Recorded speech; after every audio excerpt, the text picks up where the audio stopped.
All right, welcome to Hoops Tonight here at The Volume. Happy Tuesday, everybody. Round 3 coverage of the NBA playoffs here at Hoops Tonight is brought to you by Chase Freedom Unlimited. How do you cash back? We are also live on AMP, so if you're watching on YouTube or listening on the podcast feeds, don't forget that AMP is the very first place that you guys can get these shows. Well, the Western Conference Finals lived up to the billing. We had a hell of a battle between Anthony Davis and Nikola Jokic, although I did think that it was a little bit closer. A little bit more of a disparity between those two guys in the box score would lead you to believe. Lots of interesting dynamics and matchups that we're going to dive into. Early series adjustment from Darvin Ham and the way they guarded Nikola Jokic. And even though the Nuggets won and went up 1-0, they've got a lot. I think both of these teams really got to go back to the drawing board with their defensive approach, albeit the Lakers had some positives there at the end of the game. You guys know the drill. Before we get started, subscribe to the Volume's YouTube channel so you don't miss any more of our videos. Follow me on Twitter at _JasonLT so you guys don't miss any show announcements. And last but not least, if for whatever reason you guys miss one of these videos and you can't get back over to YouTube to finish, don't forget you can find them wherever you get your podcasts under Hoops Tonight. So I have a bunch of things I want to get into, but just quickly on the end of the game there. Typically, when you get down 20 plus points in the second half, you can win, but you have to be perfect. And so I saw a lot of Laker fans focusing in on that LeBron James shot. Do I love it? No. But a couple things, like clearly he could have gotten a better look, but he had, several inches on Jamal Murray to shoot over the top of him, also was giving him a good amount of space. And despite his shooting struggles to start this postseason, he shot 39% from three on 6 attempts per game over his previous 5 playoff games. So games 2 through 6 of the Warriors series. So he's in a better groove from three. And in his previous 5 playoff runs before this one, he was 6 attempts per game at 37%. So LeBron's a better shooter than you would think, given some of the narrative surrounding him in this postseason run. That said, could have gotten a better shot. But to me, if you focus on just that shot from this game, if you're a Laker fan, I think you're missing a whole lot of other issues. That game was lost in the first half. You spotted them an 18-point lead with an atrocious defensive effort, especially in transition. I thought it was their worst defensive effort of the entire postseason to start. But you want to give the Nuggets a ton of credit. Obviously, they have the best home court advantage in basketball. There's no doubt that elevation played a role. The Lakers brought significantly better energy in game 1 of both of the Memphis Grizzlies and the Golden State Warriors series. And honestly, that's how the Nuggets can win the series. That's why I want to start with Jokic. I said going into the series in my series preview that down the roster, I believe the Lakers are better. If you look at LeBron James, Austin Reeves, Rui Hachimura, those guys, if you go down the roster, they're better. That's going to be the very best you're going to see of Jamal Murray as a shot-making performance. You're going to see LeBron do a lot of what he did tonight throughout the entire series because he's the second best player of all time and he's in a really good groove right now, right? But the Jokic AD matchup is where this entire series swings. Now, if you look at the Anthony Davis box score, you're going to think it was pretty close. But aside from AD scoring well, mostly in the short roll, I didn't think he played a particularly great game. I didn't think he defended as well as he was capable of. I didn't think he controlled the glass as well as he was capable of. Gave up a critical offensive rebound late in the game to Aaron Gordon on a play that Rui Hachimura was contesting Jokic and he didn't need Anthony Davis. If you're on Aaron Gordon under the basket, 3-point game late, that's got to be your rebound. That's Aaron Gordon. You're Anthony Davis, right? I didn't think he made particularly great decisions in his post-ups and in his ISOs, just driving into traffic and fumbling the basketball, throwing up some shots that were extremely high difficulty. I didn't think it was Anthony Davis's best game. That's why, and this is something we talk about a ton on this show, box scores don't really mean a ton to me. I thought Nikola Jokic was the best player on the floor by a mile. I thought he dominated the game in basically every single facet except for his rim protection and on the defensive end of the floor. Obviously, the Lakers picked the Nuggets apart in this game. On the offensive end, that's their big silver lining, and we'll get to that later. But aside from Jokic defensively, I thought he dominated every other phase of the game. He dominated the glass on both ends, killed him on the offensive glass, was doing a great job finishing defensive possessions by securing the defensive rebound, bringing the ball up the floor, making those kick-ahead passes to the Nuggets wings that were sprinting the floor. It's a huge part of the Nuggets offense. I've been on this for years now, ever since we first started having the Embiid Jokic debate. I talk a lot about how Jokic can beat teams in transition. That was a huge part of the series preview. That's a big way that Jokic, I think, knows he can beat this Laker team. Secure defensive rebounds and kick it to a wing and sprint up the floor while Anthony Davis is yelling at the refs or falling on the ground or jogging like he tends to do a lot of the time. Jokic killed AD in the post in single coverage. When they doubled him, he made the right reads, and guys made shots, cutting and at the three-point line. He did a really nice job of pulling Anthony Davis above the foul line, which opened up a lot of slashing opportunities and cutting opportunities for the Nuggets on the back line. I thought he screened extremely well for his guards and allowed them to get a good amount of separation. I thought he just played a much better game than Anthony Davis. And that is going to be the trickle-down effect for the rest of these the dynamics that take place in this series. And again, we're going to get to some of the stuff that went down in that fourth quarter as the Lakers made their run. But as far as I'm concerned, in the total picture of game one, Jokic looked like the best player in the series. And so round one goes to Jokic in that matchup. And I don't think it's a coincidence that the Nuggets went up 1-0 as a result. I thought Jamal Murray was fantastic. I thought that's the peak Jamal Murray game. I posted a picture of his shot chart. You can find it on my Twitter feed, and you'll see a ton of variety. You're going to see above the break threes from different spots, some of them off of movement, some off of a catch, some off the dribble and pick and roll. He had shots in the mid-range off the dribble handoffs and out of pick and roll. He had a play at the end, late third quarter, I think, where he started attacking Lonnie Walker in the post. Like I told you guys, he's going to start attacking those smaller Laker guards in the post and wherever he sees an opportunity. I thought he had some really good physical takes to the basket. He missed a few, but he puts real rim pressure, and missed layups often when they occupy the rim protector open up opportunities for offensive rebounds. I thought Jamal Murray was fantastic. You saw Michael Porter Jr. cause a lot of problems for the smaller Laker guards, and this is going to be a big thing. I think we will almost certainly see Rui Hachimura start in game two, and that just kind of makes a lot of the matchups make more sense. Now you're putting LeBron James on Michael Porter Jr. Austin Reeves, there was a play in the corner. He had a couple of plays early in the game where I just didn't think he was doing a very good job, and we'll talk about that when we get a little bit further down with the Laker defense. But there was a play in the left corner, first half, might have been second half, but Austin saw the pivot coming, got into the shooting pocket. Michael Porter Jr. actually hesitated, like legit hesitated, because he thought Austin was there, but Austin pulled his hands back because he didn't want to commit a foul. And so he's there. He's literally there. And Michael Porter Jr. just goes, dude, I'm bigger than you, and you can't bother me when I take the shot. Just rose up over the top. Austin did a really nice job of getting a face contest with his left hand and went into the bottom of the basket. Like, that's a matchup problem for the Lakers in this series. They cannot play the three-guard lineup when the Nuggets have their starters on the floor. They're just too big at the 3, 4, 5, and they can shoot over the top. With LeBron James there, you actually have a much better chance of getting some stops in that situation.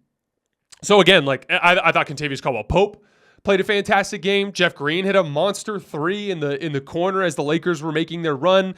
Bruce Brown did a really nice job with his transition pushes. Did a nice job of attacking the point of attack when the Lakers were not getting matched up in transition.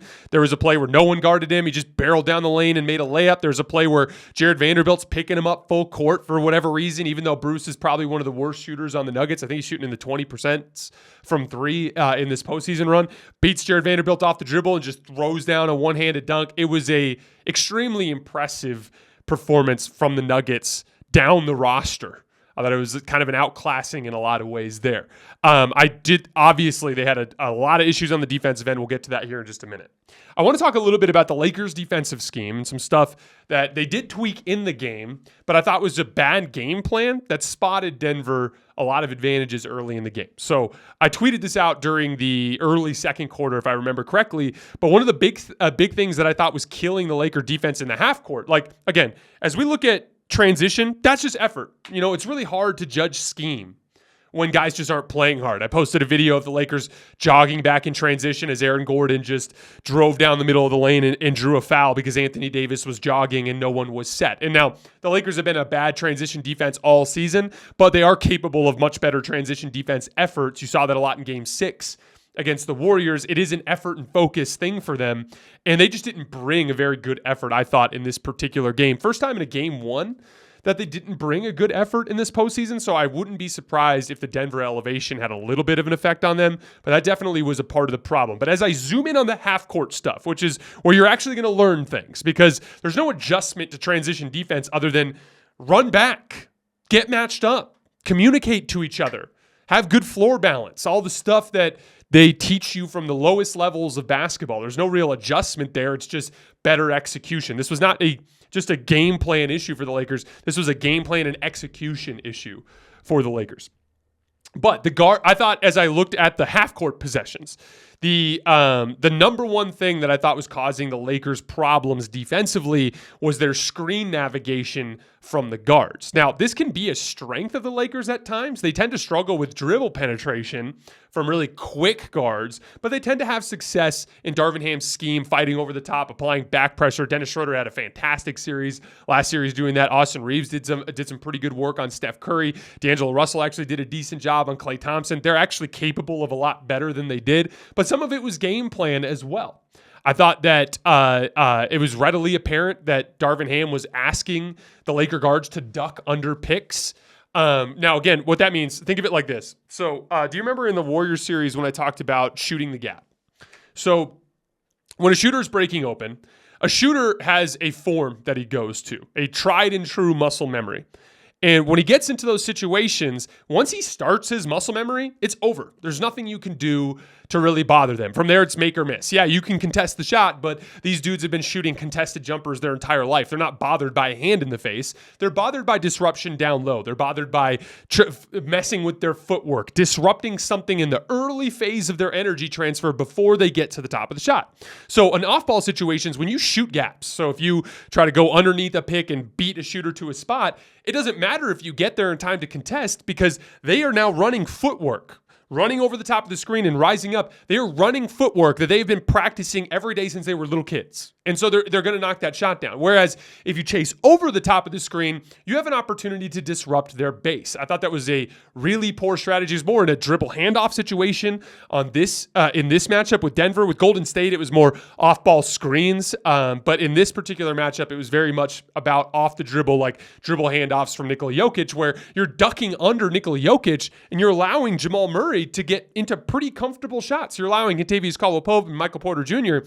to get into pretty comfortable shots. Now, in the early phase of the third quarter, if I remember correctly, Dennis Schroeder started getting cooked by Jamal Murray in a bunch of those situations. He seemed to communicate something to Darvin Ham about it, and by the end of the game, they were chasing over the top of the pick. So, again, they made the adjustment, and that's great, but I thought that was a really poor game plan from the start of this game that spotted the Nuggets an 18-point lead in the first half. Now, it wasn't all that. I thought most of that gap was transition. As a matter of fact, I believe the Nuggets had a 17-6 fast break point advantage in the first half, so an 11-point advantage there. That's obviously where you're getting the larger margin. But the rest of that margin, I thought, was some defensive game plan stuff. I also thought they did way too much double teaming of Jokic. And this is where, again, I understand the concept of hey, Anthony Davis, as good as he is not going to be able to just stonewall stop Nikola Jokic every single time. I get that. But if your game plan is to double team, then why waste Anthony Davis on the ball? That's where it makes sense to do it the way they did it down the stretch, where it's have Rui Hachimura battling his ass off on the guy because you're going to be sending all this help from Anthony Davis on the back line or from guards digging down from the perimeter. That's where you have an opportunity to use Anthony Davis appropriately. But to have him stonewalling Nikola Jokic and double teaming so Jokic can just throw easy kick-out passes to KCP on the wing for three or to somebody else cutting to the basket, I didn't necessarily agree with that strategy. If Anthony Davis is going to guard Nikola Jokic, I think you have to stick with him on an island with just a little bit of shell drill stuff, guys just kind of stunting, but in a position where they feel comfortable and confident closing out to the shooters. Now, late game adjustment, Darvin Ham puts Rui Hachimura on Nikola Jokic.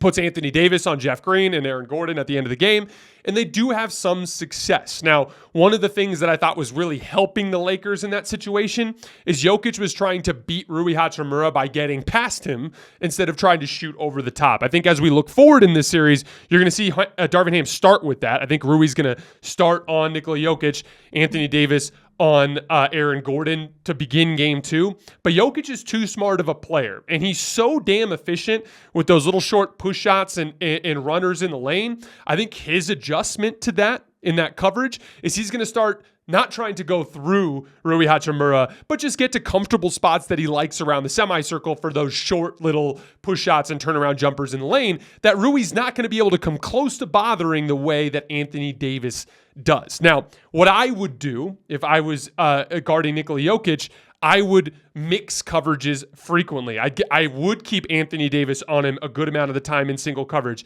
and I would try Rui with Anthony Davis on the back line, especially if Anthony Davis is ever in any sort of foul trouble. But also, don't just try Rui. That needs to be a little bit of LeBron James, too. I'd love to see LeBron James switching on to Nikola Jokic and applying some similar pressure to try to bait him into tougher shots that he doesn't normally get, right? So, again, I think that it was a good adjustment from Darvin Ham, but it's not the last thing they're going to need to do, and they're going to need to do more to mix things up to make Nikola Jokic uncomfortable over the course of this series. And again, Nikola Jokic is too smart. He's going to find a way to solve that specific coverage at some point. Now let's look over the other side of the ball, because the Denver Nuggets have a lot of adjustments that they need to make as well. Silver lining for the Lakers, if you're looking back from this game, is you really didn't even come remotely close to matching Denver's effort and intensity, especially in the first 3 quarters, but you consistently looked comfortable on offense in spite of that. Anthony Davis, despite struggling a little bit in his post-up and ISOs, I thought he looked really comfortable in the short roll, hit a couple jump shots, a lot of comfortable stuff there. Rui Hachimura had a lot of success attacking some of the smaller Denver Nuggets guards and post-ups. And LeBron James just continuing from game 6 at the top of the key, picking on defenders that he believes he has an advantage against. Now, what did I tell you guys in the series preview? I told you that they're going to do similar to what they did with Lonnie Walker on Steph Curry in game 4 of the last round. They're going to run quick ghost screens and have that shooter quick set his feet on the left wing. And as Jamal Murray is lingering on LeBron, waiting for Aaron Gordon to recover, that's when he can throw those behind the back passes or over the top feeds to a wide open shooter. And Austin Reeves really made the Nuggets pay in the second half of this game with those weak side threes. So the adjustment there for the Nuggets is to put Jamal Murray, the defender LeBron feels most comfortable attacking. Like, he had some success against Gordon, he had some success against KCP, he had some success against Michael Porter, but he had the most success against Jamal Murray. So what you need to do is tuck Jamal Murray on a shooter that is not a good movement shooter, because that specific jumper that Austin Reeves is hitting is a very difficult jump shot. You are running to your side and having to set your feet on the move to get that shot off before the contest can come from the sides, right? The obvious decision there is Dennis Schroeder. Dennis Schroeder has a very slow release, and he can knock down threes when he's given a lot of time, but he is very much not a movement shooter. He is not a guy who's going to consistently knock down jumpers sliding to his left. He is a standstill shooter. But D'Angelo Russell and Austin Reeves, I believe, could have some success in pick and pop shooting. So again, one of the adjustments I expect from Denver going into game 2 is to see more of that hedging and recovering, but trying to tuck Jamal Murray away onto Dennis Schroeder instead. That forces LeBron to call up Kentavious Caldwell-Pope instead, which is still a matchup that he's going to have some success attacking, but probably not as much as he does against Jamal Murray. But I thought overall the Laker offense was fantastic. Even in that first half, there were some turnovers and effort things, and they were definitely shell-shocked under that Denver effort. But even in that first half, I thought the Lakers got great looks, and I feel good about them being able to score over the course of the series. As a matter of fact, as we kind of zoom out from this, it's really is like the Nuggets win, and a win is a win, right? Like I said this a lot over the course of the last series. Like, it doesn't matter if the Suns were within 3 points in game 2 late. A win is a win is a win. It doesn't matter if the Warriors erased a 14-point deficit in the fourth quarter of game one, D'Angelo Russell scored, and then they didn't score the rest of the game. The Lakers won. A win is a win is a win. So the Nuggets are up 1-0.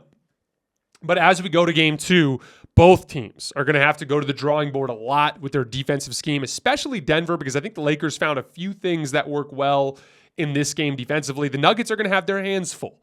But again, to me, we're going to talk a lot about scheme, and you guys know I love to talk about those things, and we'll talk about pick and roll coverages, and we'll talk about how to post up double teams, and we'll talk about ghost screens on LeBron, mismatch hunting.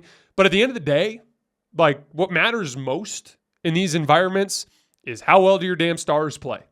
And in game one, if you were ranking the players in this game, you're probably going Nikola Jokic 1, and you're probably going maybe Anthony Davis 2, but maybe Jamal Murray, and then LeBron. And I would argue it's kind of Jokic on a level by himself, and then Murray, LeBron, AD all on that second tier.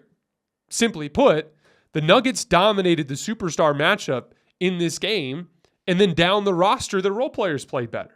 So that's what it comes down to, in my opinion. Like, at the end of the day, no matter what happens schematically, LeBron James and Anthony Davis have to find a way to flip the dynamic of who the best player in the series is. Round one goes to Jokic.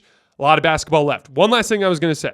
Had a lot of Nuggets fans in my mentions today being like, is it time to call Nikola Jokic the best player in the world? Two things. First of all, this is just my opinion on stuff. You're welcome to say Nikola Jokic is the best player in the world. And if you do so, I'm not even going to say you're wrong. I'm just going to say that I don't think of it that way. For me, I have rules. For me, you're not called the best player in the world unless you have a Larry O'Brien trophy at home. And you were and you played at a superstar level in pursuit of that Larry O'Brien trophy. So for me, I'm not going to give Nikola Jokic that credit until he wins the title. Now, there's a flip side to that. Once Nikola Jokic wins the title, he has a stranglehold on that, and I'm not going to bump him off for some random guy who's playing well in the regular season 3-4 years in a row, right? So if we find ourselves in the Western Conference Finals next year, and it's, Dallas advances and Luka Doncic looks incredible, and everyone's on Twitter saying, is Luka the best player in the world? But Jokic is the defending Finals MVP? I'm going to be the same guy sitting in this chair saying, nope, Jokic has the trophy, Luka does not. I'm not interested in considering him at that level until he gets the trophy. But again, that's just the way that I look at it. So I love Jokic's game. I'm a huge believer in what he does. Let's let him do it first. And once he does it, I'm going to advocate for him. But I have my own little process. So do all of you guys. In my show, I'm just going to talk about the way I think about these kinds of things. All right. So a couple game plan things. I am going to be going again tomorrow night after game one of the Eastern Conference Finals. I also will be doing, probably for just the Western Conference Finals, doing some daily film sessions. So keep an eye probably on the morning of each game. Similar to what we did in the Lakers-Warriors series, you're going to get another 15 minutes or so of just what I learned watching the film. So tomorrow night, game one of the Eastern Conference Finals, and then the following morning, a little film session from game one, and then again after game two on Thursday night. As always, I sincerely appreciate you guys, and I'll see you tomorrow.